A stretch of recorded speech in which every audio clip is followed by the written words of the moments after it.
Hello, everyone. Welcome to this episode of the podcast. Thank you for joining me today. Melissa, thank you for making time out of your busy schedule. I know you're not even from here. Well, you are from here, but you don't live here, right? No, I'm currently in Houston. Awesome. So thank you for making that time to come out. I know it's weird, hey, I got to go to this guy's apartment and make a fucking a podcast and talk about it and get recorded, right? He offered me free coffee. I'm good.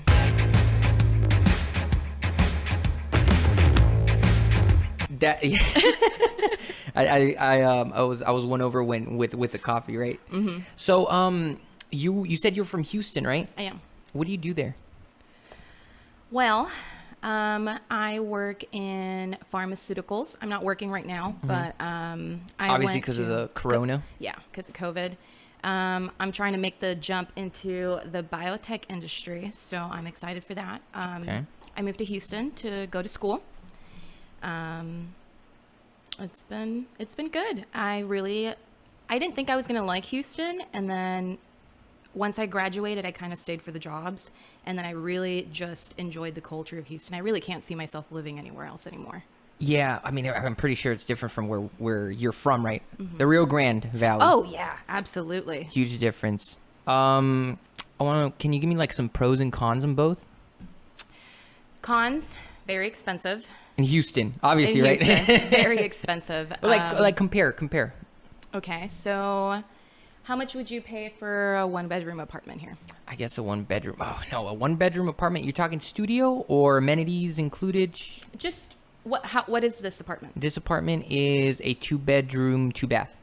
Okay, square footage looks about average for Houston. How much would this cost? This costs anywhere between $700 to $900 depending on the location. Of course, the specials and a bunch of other shit, right? But it's not too bad, right? $700, $900, it's not like bad. This apartment, depending on the location in Houston, this Okay. apartment in downtown would probably be maybe like $2,800, $3,200. $3,200? Per month. That is crazy. No, there's studio apartments in downtown Okay. where like the skyline is. Yeah. And you'll pay $3,200 for them. $3,200. A month.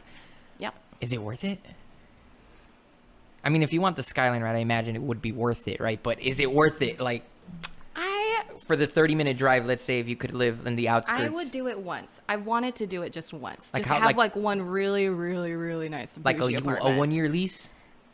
Or like 1 month? Yeah, One $3,200 payment. Yeah, one payment. Okay. With that move-in special, please. Okay, yes, yeah. Because, dude, that's fucking crazy. No, so like in my area, I currently reside in the Sugarland area, which is, you have to take 59 into Houston. I may be 30 minutes from downtown, and in my area, a 2-bedroom apartment is still going to cost you about $1,600.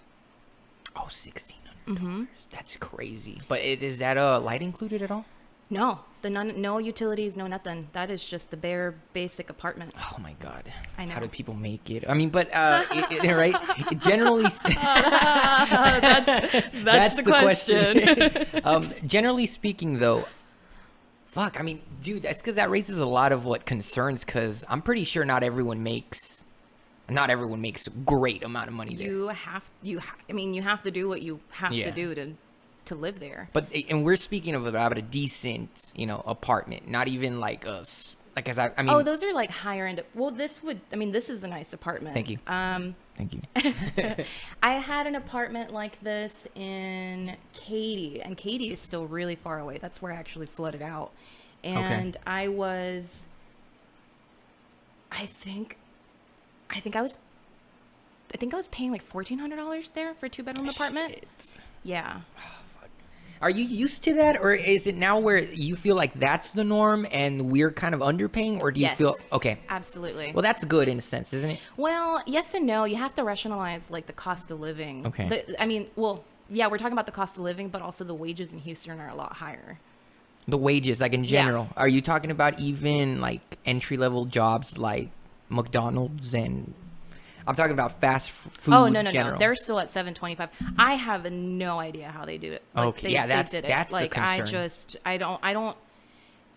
There's no way that a single person by themselves working minimum wage can afford an apartment in Houston. That's crazy. There's just no way. But that's there's no. Yeah. I mean, even with my career, Yeah. and I mean, I was earning pretty good money. I mean, good money is relative to everyone. Yeah, but of course. It was adequate for what your needs were. I still didn't feel comfortable having a 1-bedroom apartment by myself. Yeah, no, of course. Like I would understand, like, Yeah. because I mean, of course, who doesn't want more space, right? Especially like to think, to breathe, to talk, to walk, or maybe possible additions in the future. No, okay, so that's my point. Well, Oh, dude, I can't. Well, it's just even the cost of living. I can't even fathom having a kid. I can't even fathom. I can't. To me, it's like, how do I even afford the diapers? How do I afford the wipes? Or maybe because I'm just a single woman having to do it by myself. It's always that it's just. Yeah, no, I mean, that. Well, I mean, to be fair, you seem like you're pretty much, I guess a good term would be independent. Yes. So you're sustained. You're not really as far as dependent, right? To mom, dad, or I'm not sure about but it looks like that. It looks like emotionally you look pretty stable. So you look confident. That's why my point. Because mentally you seem okay. Yeah, mentally you seem okay, but I think that's a really strong representation of what your capabilities, isn't it? Because if people don't seem too secure of themselves, they can easily kind of show that. Well, it's make or break. Either you do it or you don't. Yeah. I mean, there's nowhere to go. Yeah. But up. So when you have a kid, I know because I have fucking 2 kids, bro. I had my first kid when I was 18, and it's a different story than the second kid, because the second kid you know the ball game. But I think that statement you just said, the make or break, is what kind of defines that, because you don't see the other option of I can't fail in this particular circumstance. So I'm pretty sure when you do decide to have offspring, right? I'm pretty sure you'll be be able to handle it. Of course, if you approach it in a logical sense, because a lot of people like to approach it in kind of a, I guess, in a selfish manner, almost. In what regards? How would you describe that selfish? So you have a kid, right? And then immediately you kind of say it's your kid, as opposed to saying you're raising an individual. Yeah. So when you go in that manner, it becomes easier. When you realize that you're raising a person, not just someone that belongs to you, it becomes a whole lot easier. Because then you deal with the whole, the outcries for attention, the rant. Dude, I've had I don't know if you saw a video that I posted on Facebook recently, but these fucking kids started screaming at each other over Roblox. For real, dude. Like, did you see the video? Okay, look, let me show it to you. I don't mind it, and I don't mind editing it. I know when I was a kid, I was in middle school, and I came home from volleyball practice, and me and my brother got into it because he ate my bag of Doritos. Okay. And I think when I think about how terrible of a child I was as a kid, I'm like, man, but there's no return. There's no return policy on kids. Yeah, no, there's not. That's my biggest issue. I can't just say I don't want. I know, I get you. I think though, up to a certain extent, it's a bit unreasonable to expect a child, like especially at your age. How old were you? Then? Yeah. This is a therapy session, so this is what's turning. I'm just joking. How old was I then? I was maybe like 12. Okay, like is it reasonable to expect a 12-year-old to kind of know the limitations as far as how their emotional outcry is supposed to be? Is that reasonable to expect? I don't know. Okay, so there's that. I'm really proud of the millennial generation for really striving for personal growth and emotional growth and trying to at least reassess childhood traumas and stuff like that. I kind of feel for our parents because they never had access to that kind of information. The how am I feeling and why am I feeling like this? I feel as our generation, when we're raising our kids, I feel like we're better able to explain to our kids that they're feeling a certain way. Yeah. We have that information to give to them. I think our next generation's actually be really healthy. Yeah, I think it should be better. Spiritually. Do you think it has to do with the progression of technology? Given that back in the day we didn't have that technology. Well, for example, you mentioned that our parents didn't have the information. Yeah.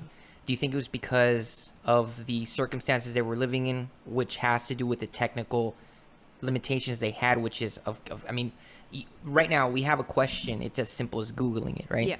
You have any doubt as far as anything goes, you Google it. Even moments of let's say you're suffering through something, you're going through like this emotional disparity or something. You can just plug it in, Yeah, and then just see who can relate with you, and then explains to you why you're feeling this way. Yeah, so there's this outcry, and I know, especially like when we start talking about parents. My mom, for example, in many ways, I when I was young, I could see how she didn't have that outlet as far as that outcry to people, to relatives who were in that similar circumstance. Yeah. Do you think that's plays not maybe the significantly dominant role, but maybe a 25% role in that effect? I don't think that our parents were really concerned about themselves or like their health. It was mostly like reaching their goals, not reaching their goals, but like making sure that the family just had enough. Like, I don't think our parents really understood like the power of emotional intelligence and like self-awareness. Like, because even then, now our parents have access to this information, but like my parents, you know, when I see them do certain things, I'm like, okay, you're doing that because like this happened. The motives. Yeah. Why do you think? I don't think our parents' generation like really break themselves down to that component. While us, we're kind of like soul searching, trying to figure out why we feel like we strive to understand the world around us. Yeah, no, of course. And why do you think that is? Why do you think that's the difference between our generation and theirs? What's ours? I think we're millennials, right? I think it might just be the culture. I think just being Mexican, we were kind of just taught that we work hard, we put your head down, and you just keep moving forward. We're not a culture that is selfish. We're a little too giving. Okay. Now, as far as that culture goes, where do you think that is kind of derived from? Do you think it has something to do with the religious structure that they had at the time? Or because a lot of times we want to just assume that it manifested out of thin air, right? The way they were raised. But I think it might be religion. I think it's probably, I don't know. This isn't a thought that I've like fully I like to explored. Dive deep, dude. Yeah, because the problem is, right, when we assume these things, right, when you start thinking about why your parents are acting this way, why they're doing this, you say, well, they were raised like that, and then you stop it there. But just like us, you know how you say we like to connect with the world and kind of do that soul searching. I like to do the soul searching for them because they didn't, you know? So I'm always asking these questions, Mom, why did you do that? And why weren't you concerned? And what was that difference? I don't think our parents were just selfish enough. Like, I think it was, and like coming from like Catholicism and like Christianity and stuff, like, I don't know. Like, I just, like, even so growing up, whenever we went to funerals, we were always told that we weren't allowed to express ourselves and that we had to like stay strong and you know, support like the widowed or support like the you don't have a reason family. to cry. Yeah, you don't. It was more of the why are you crying? I'll give you a reason to cry. Oh, okay. You know, type of. I don't know. Even as a kid, like we weren't really allowed to express ourselves like emotionally, at least negative emotions. It was just kind of like there's worse places to be or worse situations to be in. And I don't want to say it's the entire generation of the world. I want to say it's just strictly Hispanics, right? Would you want to say that, or do you want to say, because I would even extend it to like people of color. I mean, all people of color. I mean, I've seen exceptions though. Have you ever heard of? Oh, there's always exceptions. Yeah, right. But like to be aware, right, that they exist. Yeah. Like I know Dave Chappelle. I don't know if you're aware of him, but he had parents who raised him, and they've always they've explained to him things that otherwise I was never explained. Like, you know, you got to keep fighting. For example, there's this nice quote that he said during his accepting speech for this Mark Twain award he got, which is really cool. Yeah, I thought. So he got this award, and he said this quote that kind of I thought it was beautiful because, well, first off, it's really sneaky because it's like, ooh, I like that. I like the wordplay. You know how you have some quotes that kind of play with the words and that kind of unlocks, I guess, your defensive mechanism. So you're like, oh shit, you got me, you know? So he said sometimes that his mom would tell him, and as he was saying this, his mom was freaking wording them out. So you know this wasn't on a one-time circumstance. This is something. It's a bit ingrained in him. Exactly. Yeah. So he said sometimes you have to be the wolf sometimes you have to be the wolf to be the lamb you really are. You know the whole sheep and lamb and wolf shit, right? So I thought that resonated with me, because at first you're like, what the fuck does that mean, right? What does that mean? But the wordplay is nice, right? Do you like, first thought, what do you think? Okay, break it down for me. Okay. What do you think it means? So as a wolf, right, you kind of we use these metaphors to kind of give an example of the overall position each one of those parts play in that story, right? The lamb, otherwise, as opposed to the wolf, is more of the fragile, sensitive, almost carefree being as he is. The wolf is consistently focused on one primarily thing, and that's to attack because he's worried about eating. He's worried about doing that. And as much as these two parts contradict, I like how she put it, that we're essentially both. And sometimes for the peace we need, for the peace we want, for sometimes the peace that you want to find in yourself, sometimes you have to fight for that. Yeah. For that peace, which is, in a sense, it's, what do you call that? It's contradiction. It's a contradiction, but it's what do you call it when it's this word, frigging grammar that, or was it English? They would always say this fucking word. It was it's this word that kind of makes, or this concept that kind of goes against each other. You know what I'm trying to say? Yes. It's ironic. I think. Well, I don't know if that's the word, but it's ironic because there's irony in that, because you wouldn't call a wolf a sheep. No. In a sense, I don't know. Maybe I'm misusing it, but it's a contradictory statement, because you would assume that both of them have it. But I thought that was nice, because I was like, damn. And so shit like that, my parents didn't teach me. My parents didn't say deep shit like that. Yeah. They would just reference the Bible and do this and do that because it's good, and go to church and be a good person. Be a good person. But why? Like, what is a good person? Isn't that subjective, right? Being a good person, like, for you is something else as opposed to what I think of being a good person. Yeah. And in the relative meaning of what good is. Goodness is definitely relative. I don't know. I mean, I try to wake up every single day and try to be the best person that I can be good to people, but at the same time, I don't know, I'm starting to hit a point in my life where I'm just kind of like, you should always try to expel goodness into the world, but at the same time, like, man, it's exhausting as well. It is. I've noticed that. That's actually interesting that you say it, because I have noticed that really recently. It's a whole nother conversation, which I don't really mind getting into, but I really wanted to show you my kids' video. Oh yeah. So look, check it out. Going back to what I mean, that you start kind of rejecting the individualism that involves each person. If my mom was to see this, immediately they'd say, you need to chill the fuck out, stop doing this, in Spanish, right? I'm not going to go into the whole, you know what I'm talking about, right? That's that whole scenario. So check it out.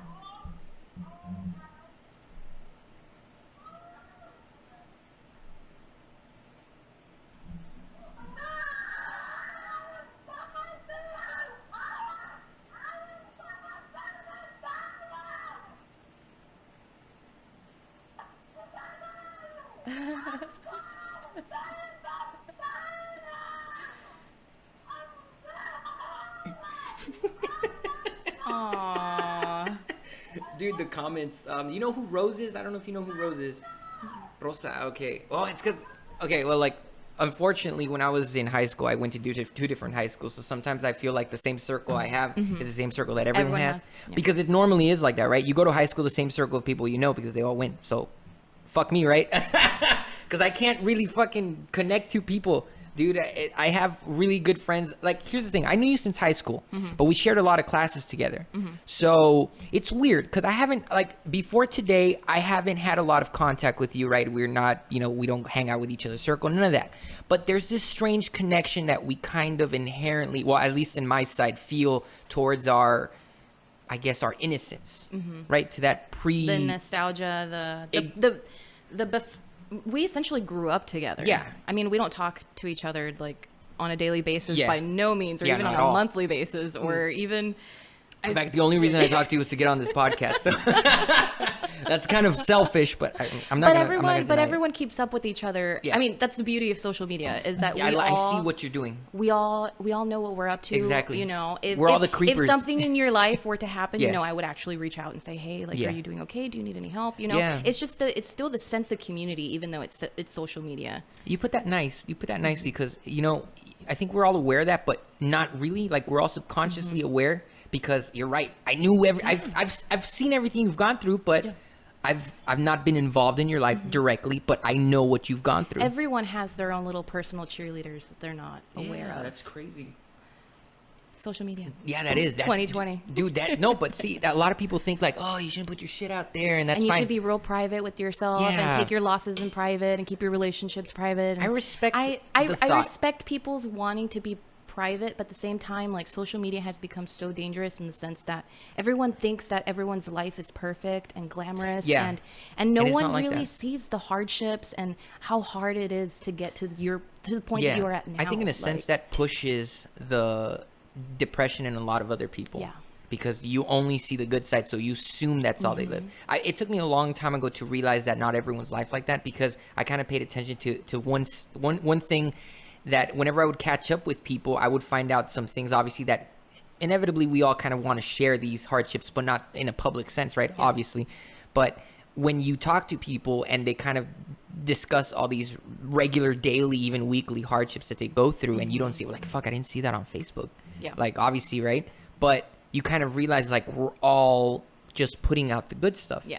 And no one really wants to put the negative stuff. Slowly it's changing. I'm starting to see that. A lot of people are just starting to be more open, especially the more vulnerable ones.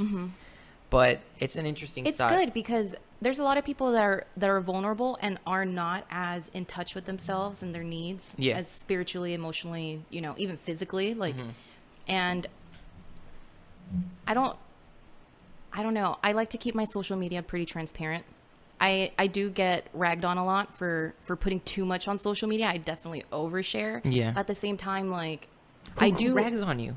I mean, don't tell any mean, names, right? You don't no. want to. You want to put their shit on the street, but But like, there is people that just prefer to be why private. do you think they rag on you? Because some people like to take their losses in private. To me, it's just kind of like, this is who I am. This is what I'm experiencing at this time. Like, instinctively, when I see people do that, it's like I kind of feel like, why'd you put me in that position to see what you're going through, right? But again, I'm thinking of that in a selfish manner. yeah. Well, because you never know who can relate to that. You know. Yeah. You never know who's on their last legs, or just. I mean, like, really. You know, mental health is slowly coming up. It is. in our generation. Like, it's nice. Ironically, again, I don't know if I'm using the word right. I hope I am. But ironically, this issue is, I want to say, mental health, right? It's not something that's discussed. And it's in turn seen as something that's not as important. But ironically, it's arguably speaking the most important thing someone has, because that supports the entire livelihood, right? And that's where the irony is. It's the foundation for a good life. Exactly, right? So that's the irony, I think, is that no one wants to talk about it, but it's something that if everyone did talk about, It would be easier to palate. yeah, Yeah. it would. But going back to that thing where you posting, I think it's nice because, you know, I've had those kind of slopes in my life where I think, like, you know, should I post or should I not post? Yeah. And when you kind of look at it in a selfish manner, it goes away. But then you kind of see, especially when people die. I know I put it out like that, right, real quick, right? But I want to say that because when people die, that's really what you have to look at. Like, you see their timeline and it's a ghost, but it's something that's there that you're able to kind of relive through. And that's when it becomes that self-made memorial. Yeah. And that's beautiful. Oh yeah, the internet's definitely my diary. Right. And it's not even in the sense of, oh, I think I'm so important. Oh, I think I'm so beautiful. Oh, I think I'm so funny. It's just like that is literally my outlet. And I'm sorry, I got coffee in my eye. Fuck. Oh shit, that very hot. acidic. I'm Is sorry. it hot? Throw some ice cubes in there. No, it's not hot. It's not hot at all. It's just I felt the caffeine. The eardrops. Okay, No, so but- you're definitely looking for a new way to dose it. Yeah. Those eye drops. Hey, patent it. Right? That's true, man. Have you ever heard of Boom Boom? Never heard of Boom Boom? No, what is it? It's menthol. but it's something that you sniff in your ear, nose. Sorry. So it's this. It's like it came out on Shark Tank. You definitely should not do that. I did actually, but why do you say that? Who made it?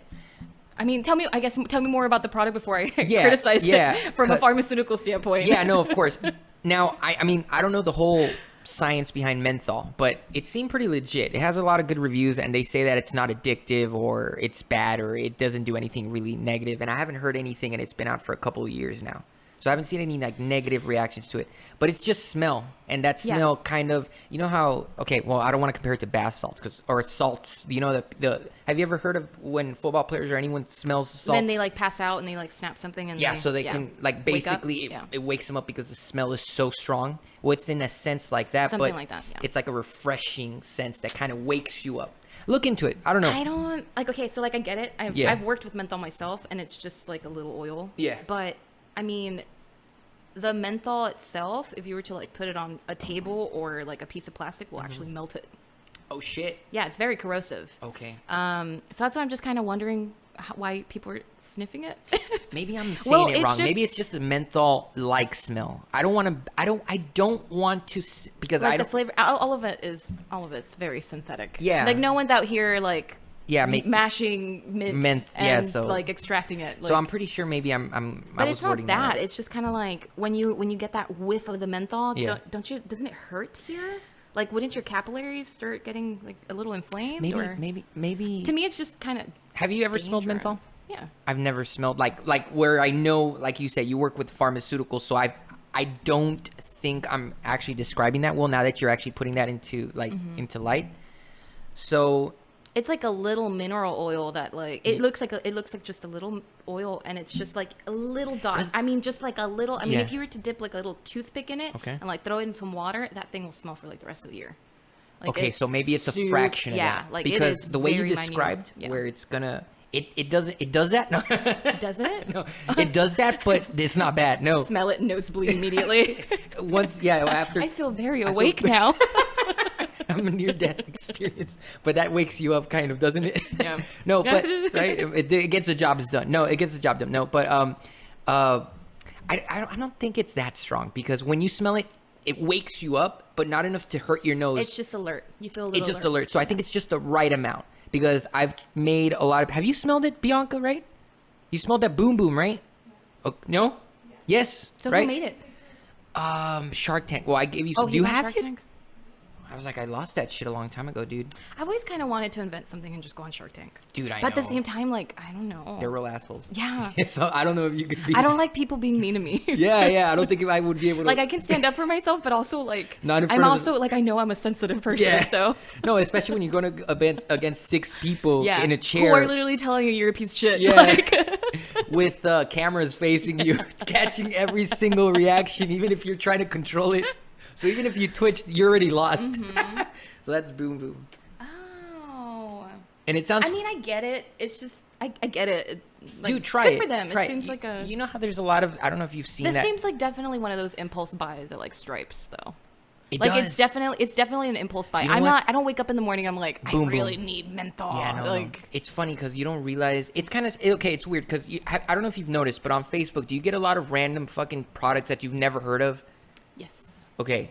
Some of those products are actually legit, and I've tried that because I last year, especially before the pandemic, right, when you couldn't afford to do this shit, I was just buying random shit to review, not to review, but to try out. I was like, you know what, I want to support things that aren't coming from the local grocery store. I don't want the man to decide what I'm going to buy. Fuck that. So just Facebook. Yeah, just not the government. Not the government. Just Mark Facebook. Zuckerberg. Yeah, just Mark Zuckerberg and his privacy policy. But so for example, I tried that boom boom and I was like, fuck it, I'm just gonna try. I'm gonna start seeing ads of this. You are forever. Oh my god, forever. You are. You know what? If you are.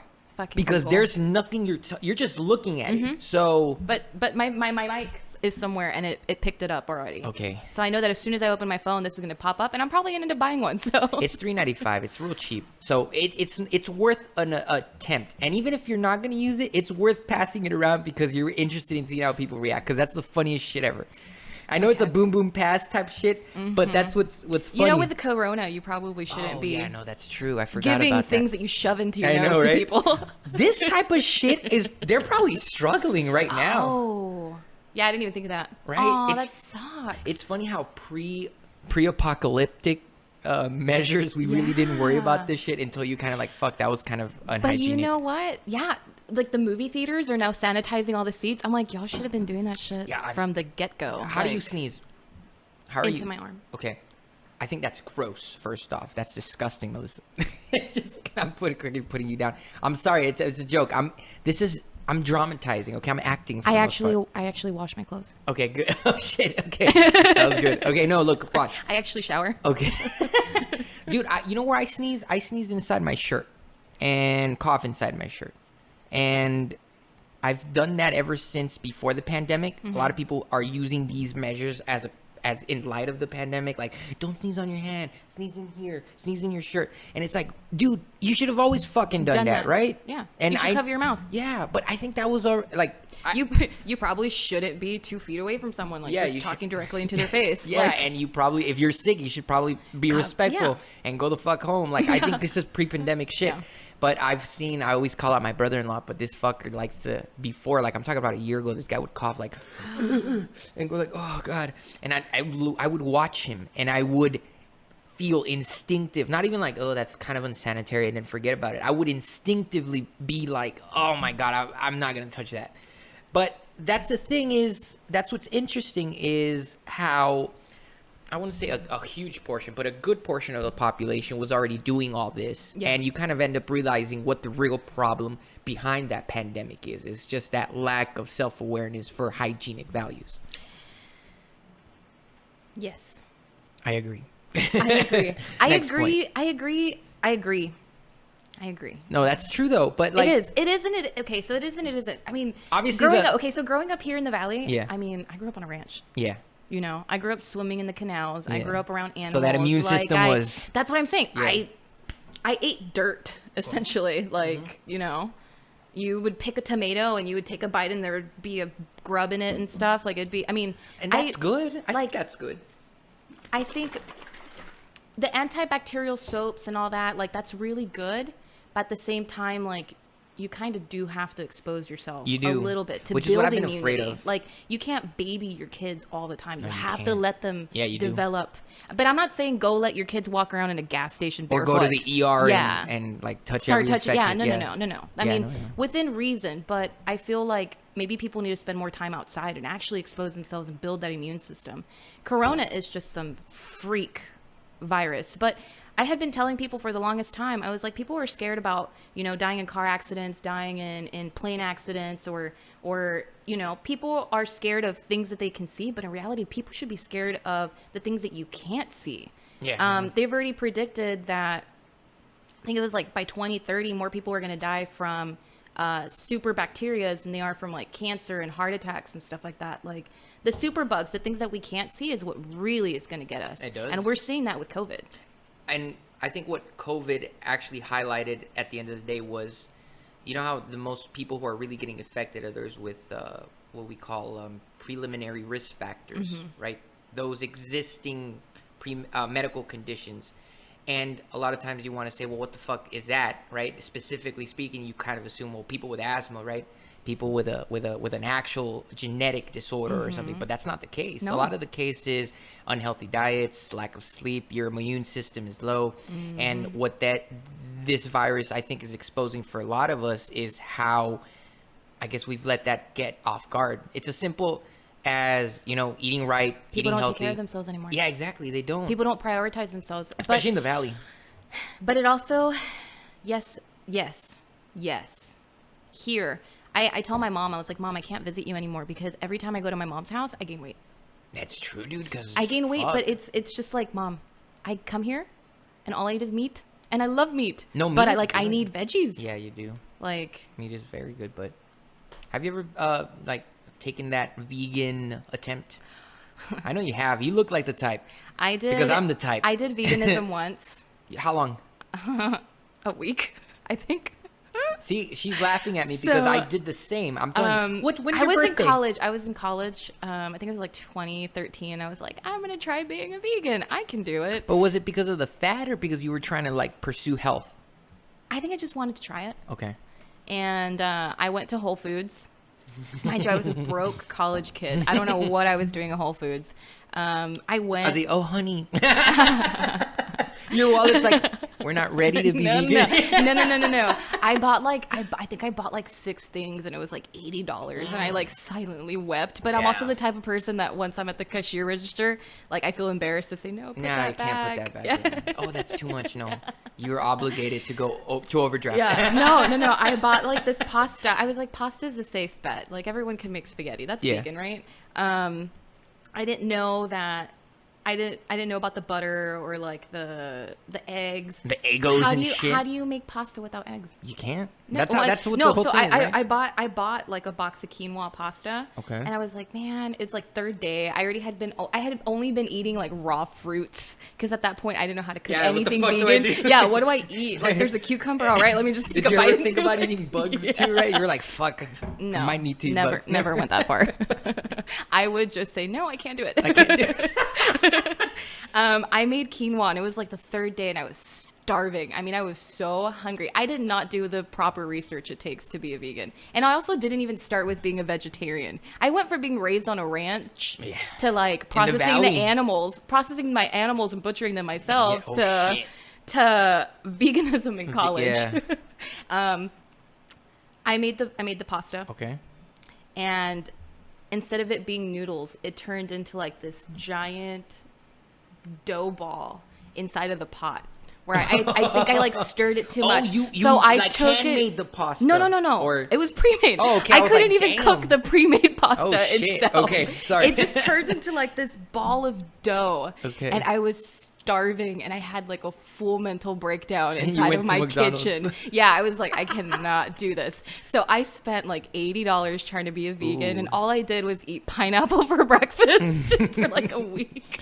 Dude, the interesting thing is, I'm telling you, I went through vegan to try to go through vegan, try to be vegan for like a week or two, and I mean, I did good because I actually researched, Melissa. So you're like, when I try something, I try to like have all the correct information. No, but I'm not trying to call you out. I'm saying. No, there was this one time I was in. Actually, it was during that week. There was McAllister's. Y'all have McAllister's here, right?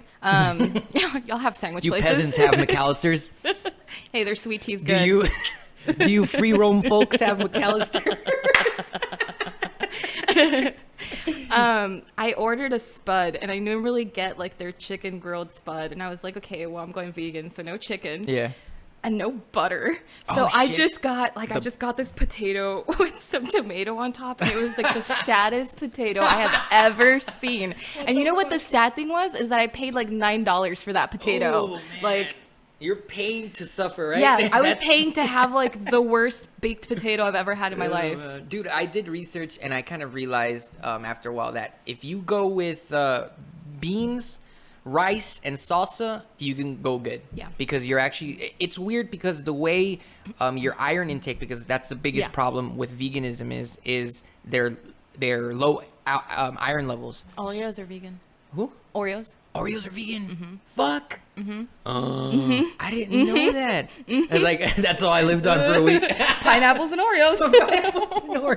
The vegan diet. Mm-hmm. No, so I kind of realized that if you I think you need iron, and you need to pair it with citrus to enable the drastic iron intake in your system to increase like the bioavailability. Yeah, so that was interesting, and I was like, the basic, the cultural, what's already been developed, the cultural development of, I don't want to be racist, right? And I'm not being racist or stereotypical, but in Mexico, or Mexicans, we eat a lot of rice, beans, and salsa, right? Yeah. Right? The poor man's food.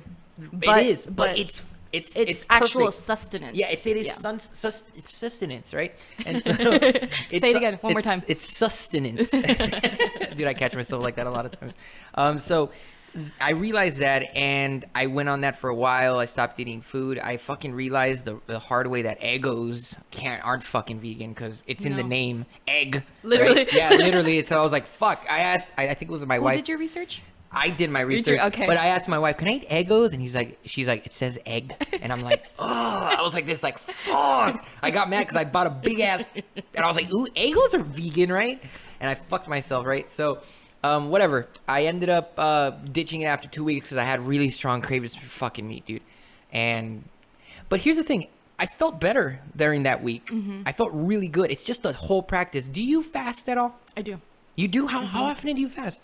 Depends. If I see my mom, I'm not fasting, but normally I think I do the 18-6. Damn. Okay, look, I want you to check something out. I used to do the 24. I have that app. Yeah, me too, dude. Yeah. That's fucking... We talked about it, actually. Dude, so look, Yeah. I have...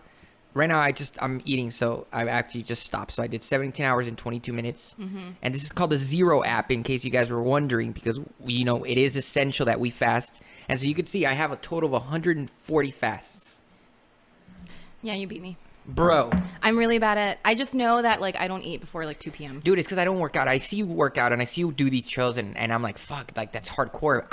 I don't, and I know I shouldn't. There's no excuse. Fasted workouts, if you were to just go walk, you would see, an immediate difference. Well, that's just walking. If you do any activity while fasted, you're, boosting that immune system. Dude, that's fucking crazy. That immune system and the metabolism. We went to the park, I think 2 days ago, and I did a run, so that was good. But I don't do that every day, nor every week, nor every month. So. And you can't. Also, it's actually really hard to do cardio while fasting. Mm-hmm. I do more of the weights.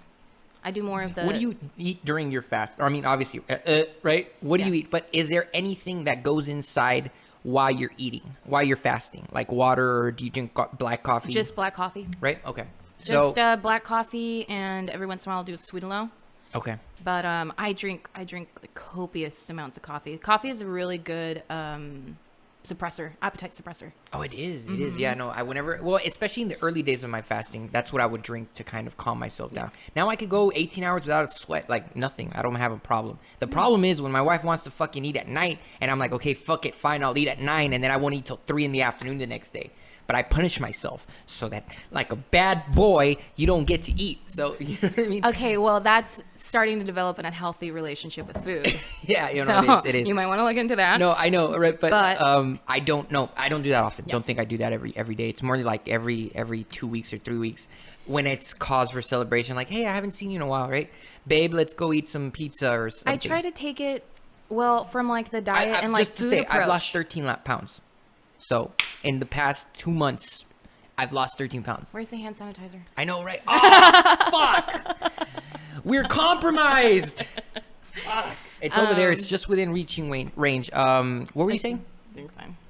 Okay, cool. Just don't touch your face. I think, at least especially for me, I've kind of always had an issue with my weight. I've always had a really, really bad metabolism. So I've always had to watch what I eat. I mean, just always, my entire life. Yeah. Especially getting out of high school, it's harder. Yeah. It's fucking harder.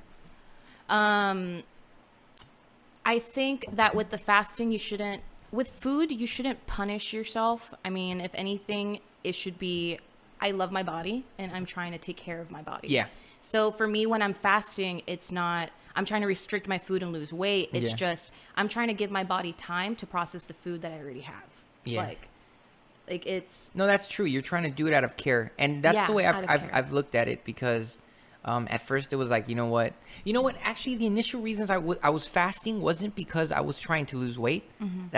I think that was a benefit of it. Mm-hmm. But the reason I started doing it was because I wanted to sleep better. I wanted to feel better. I wanted to wake up easier. Yeah. And I saw that dramatic improvement. Yes. I feel way better. Dude, have you ever eaten really late and it's like the worst You wake up feeling? In the morning and you're real groggy, real heavy, no mental clarity. Yeah.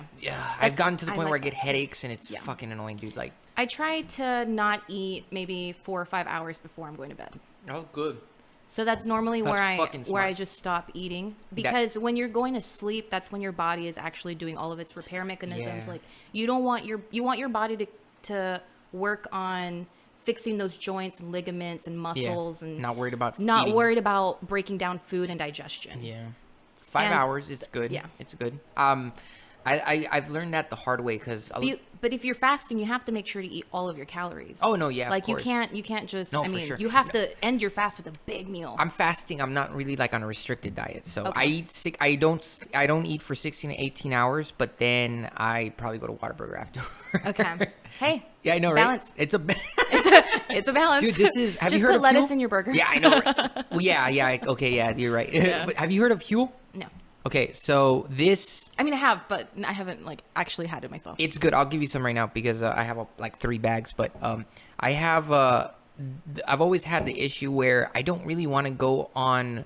Like, you've heard of Herbalife, right? Mm-hmm. You've heard of Herbalife, right? I don't want to mean to call it out, but There's a couple products that are actually okay. yeah, there are a couple of them, but sometimes you're like iffy about the whole deal because it's like So my biggest problem with Herbalife, because I didn't, because I've always struggled with my weight, was you have to buy into the program and you have to take all of these pills and you have to, and the thing is that if you do it, it's going to work. You have to just stick to it. Yeah. If you do it, it's going to work. It's but complicated. But the way that it works is they already have all of your meals planned out. Oh. You have the meal replacements. So essentially what you're doing is you're just putting yourself in a caloric deficit and that's it. oh You take the thinking out of it, but you have to remember to take all of these supplements and all of these pills. And do they work?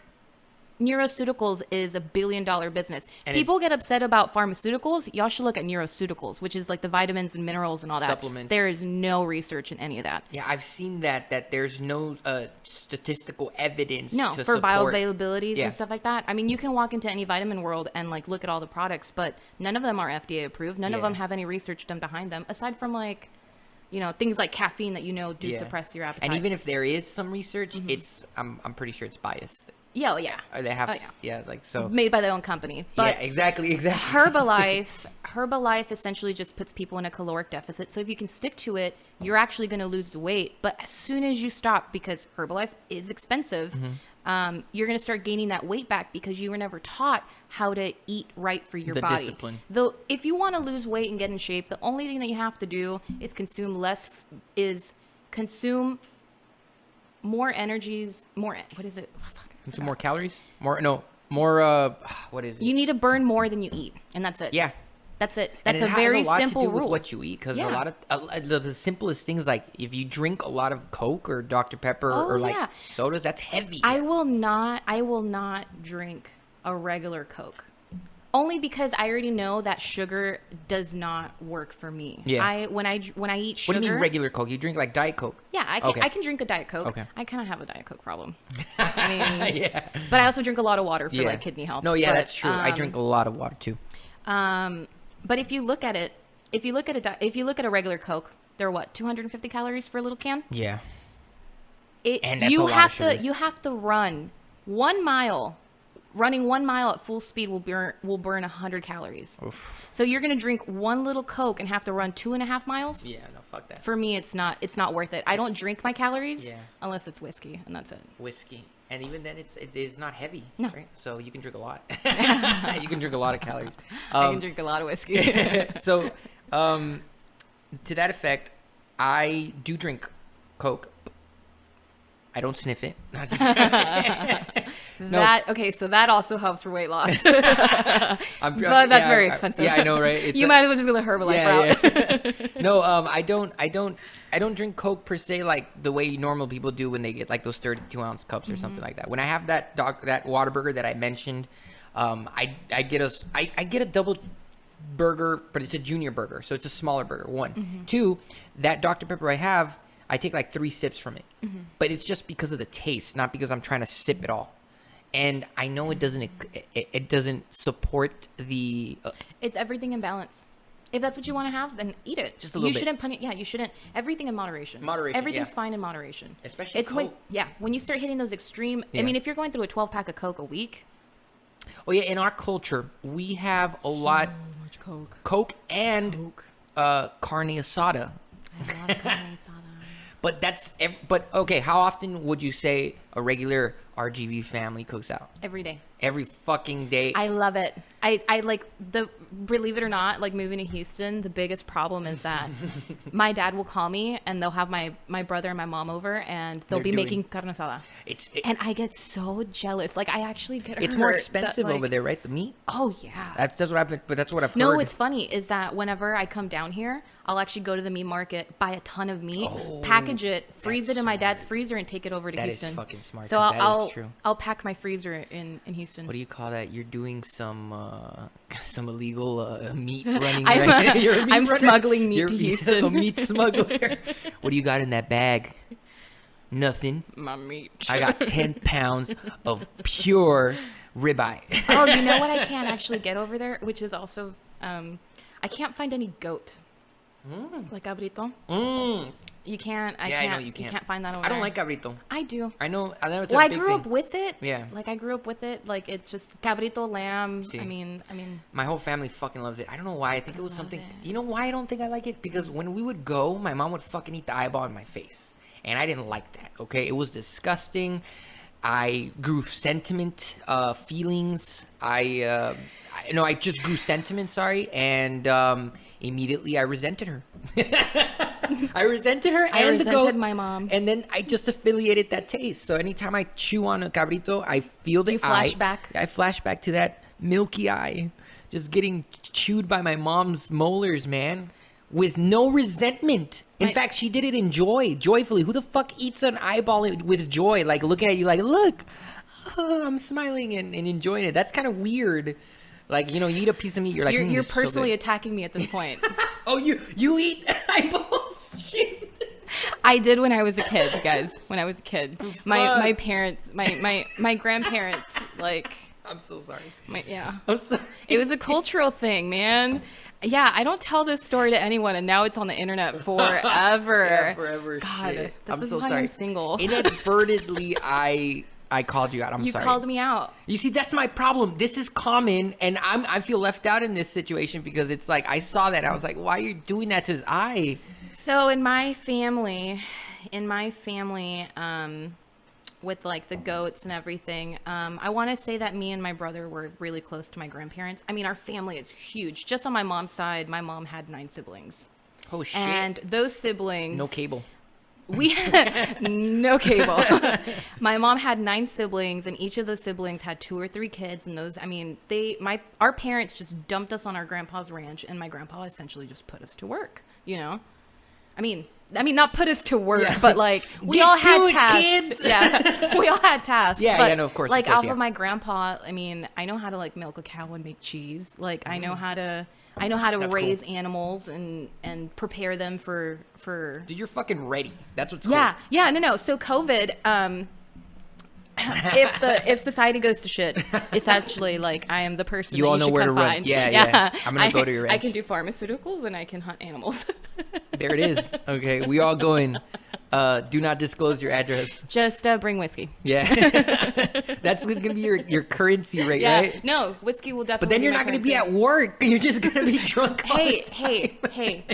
Eventually, when I build enough whiskey capital, I will just have someone that just manages everything, and I'll just that's true. Go take care of this. Go tell them this. We're talking about corporation now. I'm ready. I am ready for this business. She's 10 steps ahead. I am. Okay. Dude, that's crazy. Oh yeah, we have to actually wrap it up for the first episode because I think we've already passed an hour. And that doesn't necessarily mean that we're not going to continue talking, but it's just for the viewers' fatigue. I don't want to overwhelm them with a 2-hour video that they're not going to click on. We went all over the place with this conversation. No, but that's cool. That's awesome. That's life. Life isn't line. We perceive it as line because it's easier to structure it like that. But this is nice. This is nice when we talk like this. I gave way too much information about myself. We'll bleep a lot. Essentially, anytime you're going to talk, there's just going to be a big bleep. Just bleep. And you're going to hear me. Ha, ha, ha. Okay, right. Guys. Thank you guys for tuning in. Stick around for the next episode if you guys are interested by our conversation. Thank you guys again for watching and supporting the channel. Peace.